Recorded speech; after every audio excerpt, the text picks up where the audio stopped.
Welcome to this episode of The Psychology of Almost Everything with me, Stewart Grant. And me, Peter Thompson. We're going to talk about dreams, and I'm delighted that we've got back one of our previous guests, Dr Anne Patterson, who's a consultant psychiatrist and psychoanalyst. Some of you may have listened to her previous podcast about the introduction to psychoanalysis. We've had a lot of very good feedback about that, and I'm sure she's going to be as clear and as articulate as she was in that podcast when she tells us about dreams. First question is going to come from Peter. Anne, why do we dream? Well, Shakespeare would say that we are such stuff that dreams are made on. Why do we dream? Does everyone dream? I guess Freud would have said that dreams are the guardians of sleep. Would you say that? I'm not sure. I think they are.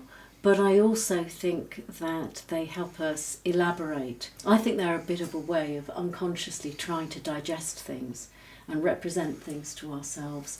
Let's go back a bit, because we know that Freud wrote that amazing book in 1899, The Interpretation of Dreams.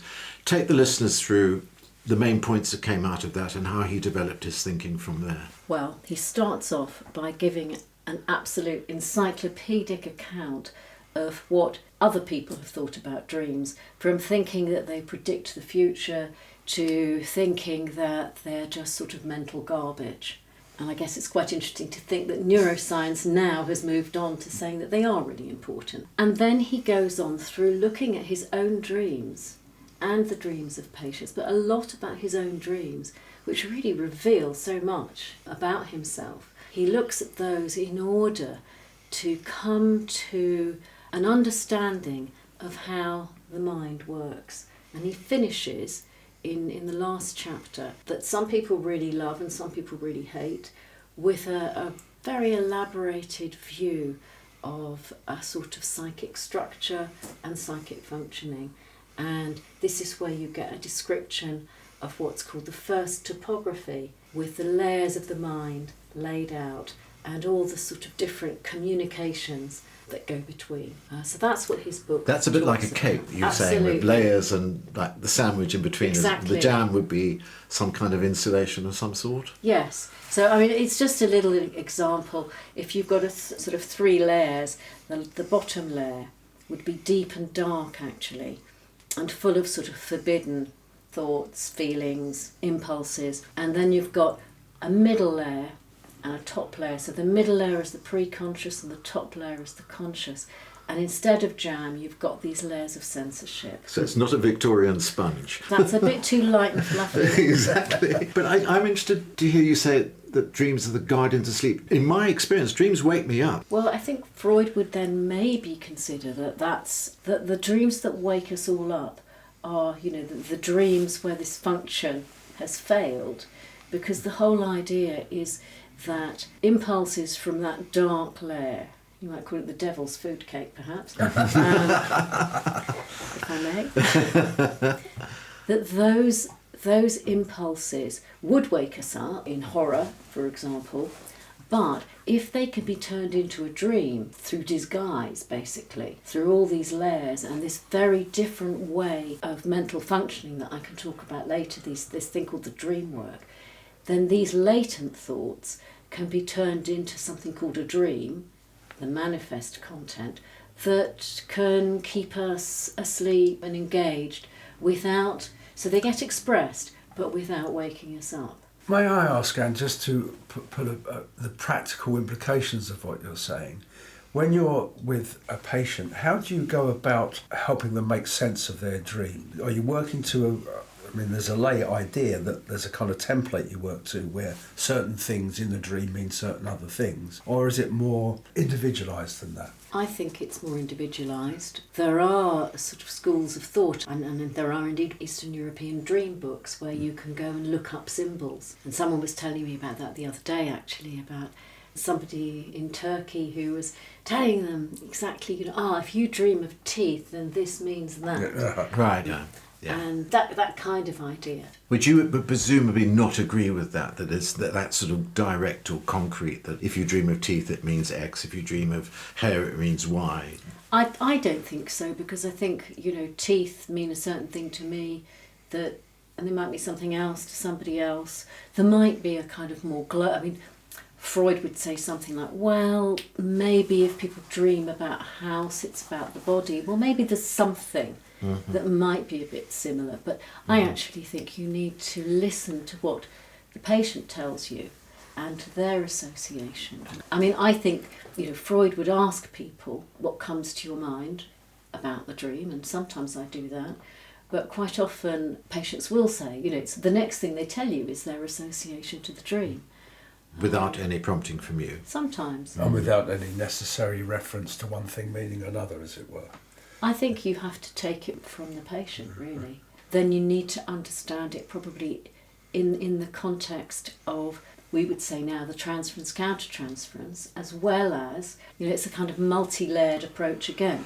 You've got what the patient's associations are, what that means in terms of the transference, countertransference relationship, that is the relationship with the analyst, and in relation to what's happening both in the present and what has happened in the past. So I think there's a sort of coming together of past and present, and also, of course, the sort of deeper unconscious and what's just been happening yesterday.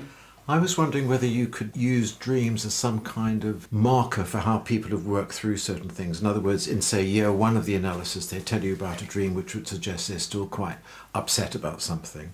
And then, say, a year later, they tell you another dream which would suggest something's been worked through. I think so, yes. You can look through people's dreams, and sometimes you can see almost a series of dreams or transformations in dreams that do seem to either show that something's very stark or that there's been an elaboration and a working through. And sometimes you might say that it's really interesting to kind of keep a note of or remember what was the first dream that somebody brought.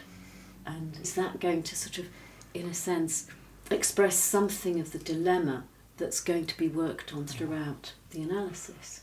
And could I ask, did Freud categorise dreams in any way, like dreams about sex, aggression, food? Did he have a system? In a way, but I think that there was a real tension for him between a much more sort of open, let's just follow the patient's associations, and a sort of more dream book, symbolic, or dreams about food, dreams about a staircase might be about sex, because there's a sort of going up into the bedroom and up the body, something like that. But I think he also wanted to dissociate himself from Jung, who was much more attached to the notion of particular symbols meaning particular things, because of course there was a split between them. I think probably most post-Freudians, all the developments after, would be less tied to the idea that particular symbols or particular dreams about particular things meant X or Y. It must be more about what's going on in that particular person's mind and how their mind is functioning at that time. And for our listeners, would there be any particular book on dreams that you would suggest they read, apart from the interpretation of dreams? Well, I was going to say, apart from the interpretation of dreams, well, there's quite a few. I mean, there's a book called On Dreaming and Thinking, which was edited by Rosini Perelberg. That's a fairly recent book. And then there's a book called The Dream Discourse Today, which was edited by Sarah Flanders, a book on dreams and history by Daniel Pick. All of these are very interesting, but I think you can't do better than starting with the interpretation of dreams, or even the new introductory lecture, which I think was 1933, which is a very condensed version, because it's quite heavy going. It's an amazing book, but it's quite heavy going. May I ask something that... and I'll relate this to some dreams that I had many years ago, about the idea of wish fulfillment, that things can happen in your dreams that you would really like to happen but can't, or whatever. Does Freud have anything to say about that? I mean, that's really what the interpretation of dreams is all about. It's about the expression, the way in which a dream seeks to express a forbidden, unconscious, usually infantile wish. I'll tell you the dreams obviously, like a lot of people, I've had thousands of dreams, but these particular series of dreams have just come to mind. About 30 years ago, I lost a very close friend of mine, very, very dear friend. He was only 40, and he was a big practical joker. After he died, I had this series of dreams where he would appear. He would jump out from behind a bush, or he would be sitting in a university lecture hall, because that's where we met, and I would go up to him and say, "Oh, you were joking all the time. You're not really dead. It was all been a joke, hasn't it?" And then I'd wake up and I'd be broken-hearted to come out of the dream. I was wondering that, because that, in a way, doesn't need any interpretation, does it? And I think there's a number of dreams which are perhaps like that. I think it's a very common dream to have as well, or type of dream to have when somebody's died. You kind of dream of them as still alive, or hovering between life and death, or something like that. And I think that's right. It seems to have no need for further interpretation. I mean, I suppose, you might look into it further. If somebody, if you were going to see an analyst and you told them that dream, then they might ask about further associations. You might come to other things. You might not. And I think there is certainly a way that people think that, because of course that's a wish that he hadn't Oh, died. Absolutely, yes. The dream is trying to be restorative in a way, isn't it? Yeah. And I think there was a dream that Freud had, and it was something non-vixit instead of non-vivid, and it was some idea that if somebody had never lived, then they couldn't have died. And this was a dream about loss, Right. again. So I think that's true. I guess, in a way, maybe that's not such a kind of forbidden thought, though, so it doesn't all need to be so distorted. Whereas the idea of kind of infantile wishes that might be sort of sexual and aggressive, that need to be disguised and then get through the censor. And this is this idea of this dream work that renders the dream really confusing or muddled, and this dream work that Freud described, which takes these thoughts originating in the unconscious and turns them into something else that looks like a much more acceptable story by these different methods like condensation, displacement, turning things or ideas into images, and then this final bit which is trying to make it into a story that can be told. And this is the idea of the dream work, that you arrive at this manifest dream, but underneath it you've got the latent bit. And I think a lot of us nowadays just listen to the manifest bit and we don't really do much more. We try to concentrate on that without trying to unravel and go backwards through the layers of the cake to get to the latent But I was bits. wondering about these layers and the fact that Freud wrote in Victorian time, where things were a lot more repressed. Dreams are different now from the way they were then. There's not so much repression. Porn is all over the place. Well, yes and no, actually. It's very interesting because I absolutely agree with what you're saying. But I think if you look at the Viennese culture out of which psychoanalysis emerged, the visual culture, I just was at a lecture on arts and psychoanalysis. It's a series I convene every summer, a bit like the summer exhibition. And we just had a really interesting talk by a woman called Mary Bergstein on the visual culture in Freud's Vienna. And some of the images could not be reproduced because they'd be illegal now. And there was all sorts of visual culture around sexualisation of children. I mean, if you think about Egon Schiele and all his work, so there was a hugely sort of sexualised, almost pornographic visual culture then, which I think maybe we don't take account of because we think it was also repressed. Not so much in Vienna. However, I think that like delusions of psychotic patients, dreams are also a social production. So the way that people would be much more likely to be deluded previously that maybe they were being controlled by God, now it might be by, I don't know, The CIA. well, Yeah. yes, or some sort of cyber thing, you know. So I do think that they have a social construction as well. Anne, I wonder if you can tell us anything at all about the relationship between dreams and creativity. Well, I think if we consider that having a dream itself is a creative act apart from anything else, because you are making it a completely other sort of film story out of something that you're trying to work on. So I think we're all creative and it's an achievement to have a dream. I think as well there are some famous examples. The one I like the best is the example of the discovery of the benzene ring by Kekulé. Apparently he was really struggling to come to terms with what happened with these electrons, you know, the benzene ring of 6 carbon atoms, and he really was struggling to see what happened to these electrons. And apparently he had a dream of a snake swallowing its tail. And so he got this idea of the ring and the kind of electron shell. And I think that's a rather lovely story. It's so interesting you talk about dreams as like your own film, and of course that's exactly what it is. In a way, one has unconsciously directed one's own film. It's very visual, it's very powerful. You're sitting in a sort of front row seat to this film. I mean, I can't remember where I read it, but I know I've been definitely since we talked about doing this podcast, I have been dreaming and remembering most of my dreams for the last 3 to 4 weeks. And I read somewhere that we all dream every night, we just don't always recall it, and it's part of the process of good sleep. Is that correct as far as you know? I think so. I think that's right.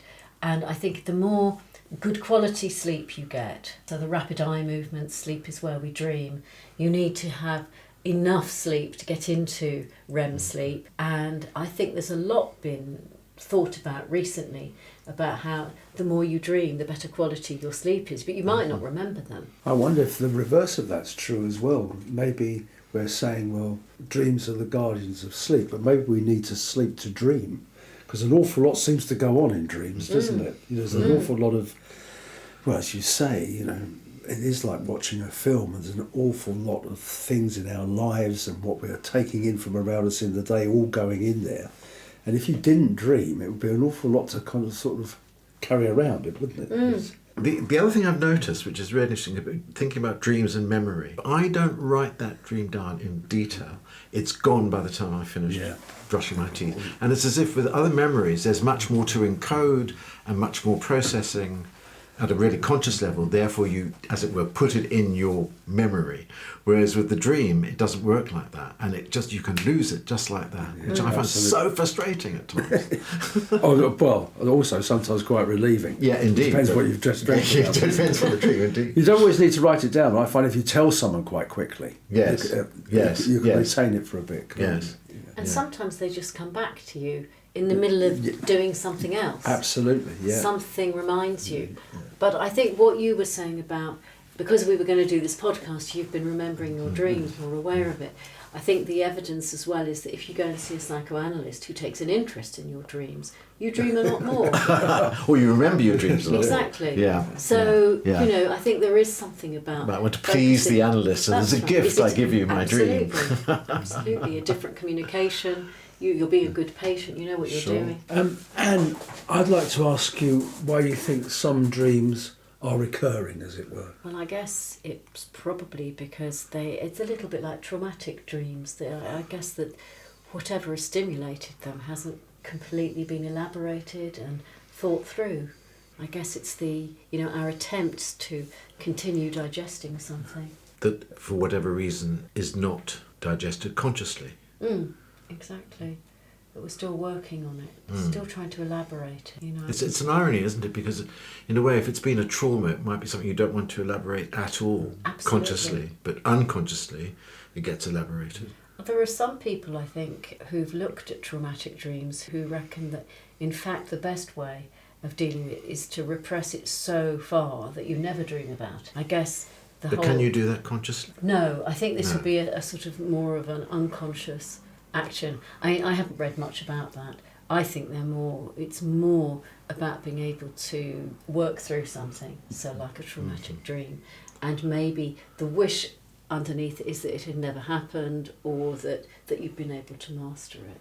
And I suspect something about recurrent dreams is a bit similar. Yes, I guess I was thinking that some dreams recur, don't they, in almost identical. The dream's almost identical to a previous dream, and then there are recurring themes. Transformations. Because I guess in a way, I think dreams are always sort of transformations of something. Yeah, absolutely. And I think one thing that always kind of is interesting and is when people, myself included, wake up and I think, oh, thank God, that's only a dream. But then the second thought, apart from the fact that, okay, I can tell the difference between reality and fantasy, if you like, unconscious and conscious, but oh dear, that is my dream. This is the dream that I have produced, because of course we've all created our own dreams. And sometimes that's not quite as reassuring.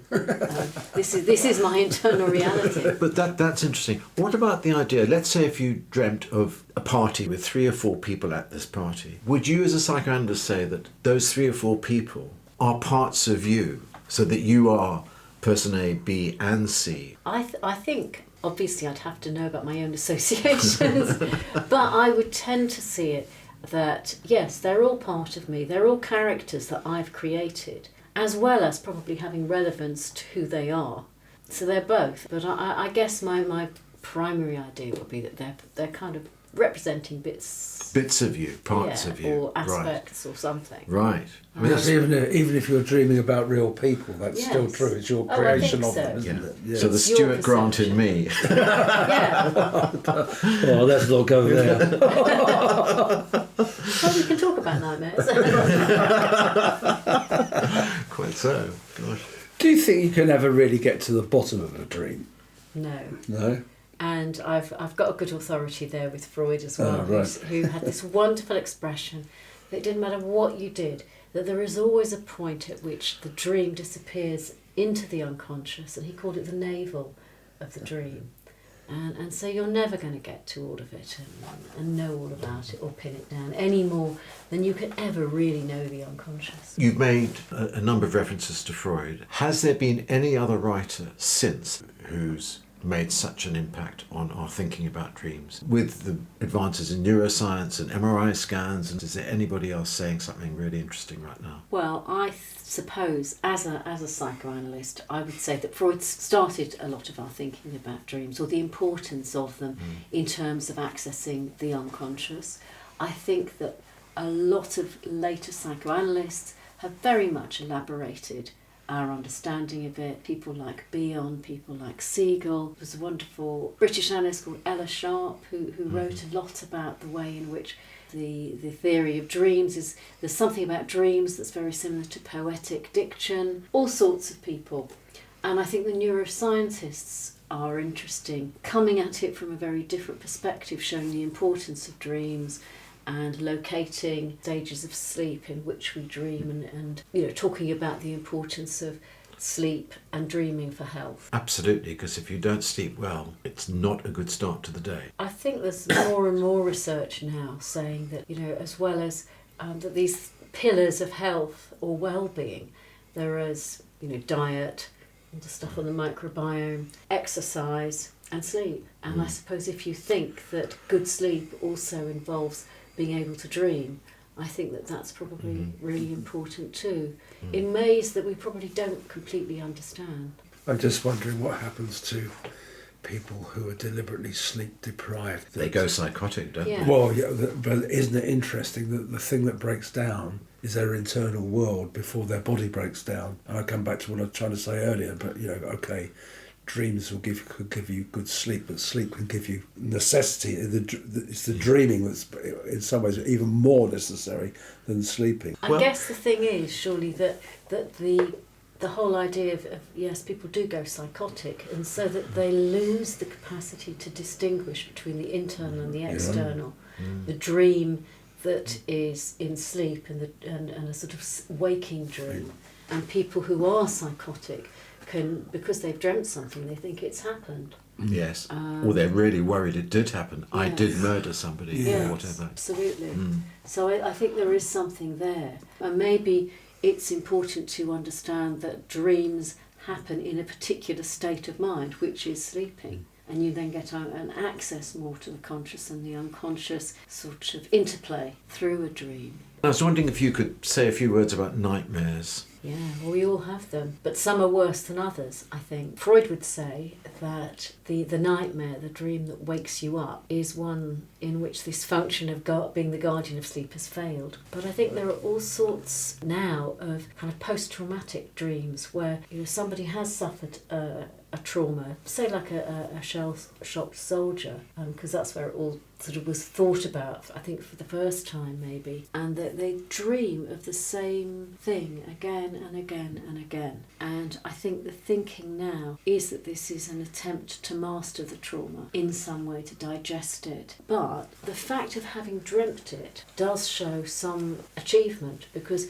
I think often what happens when you're deeply traumatised is that you don't dream at all. You just have a terror. It doesn't have any content. So that actually to put an image to and a bit of a story to it, I think actually is probably the beginning of digesting and working through something. A lot of my nightmares have been about falling, about it being completely out of control. And I was thinking about falling to one's death is a kind of primitive fear, isn't it? That most human beings would have that fear. And as you say, it literally wakes you up. I mean, it's just so awful. Absolutely. And it's so real. That's the thing. You actually are living in that dream. And the dreams that can sort of...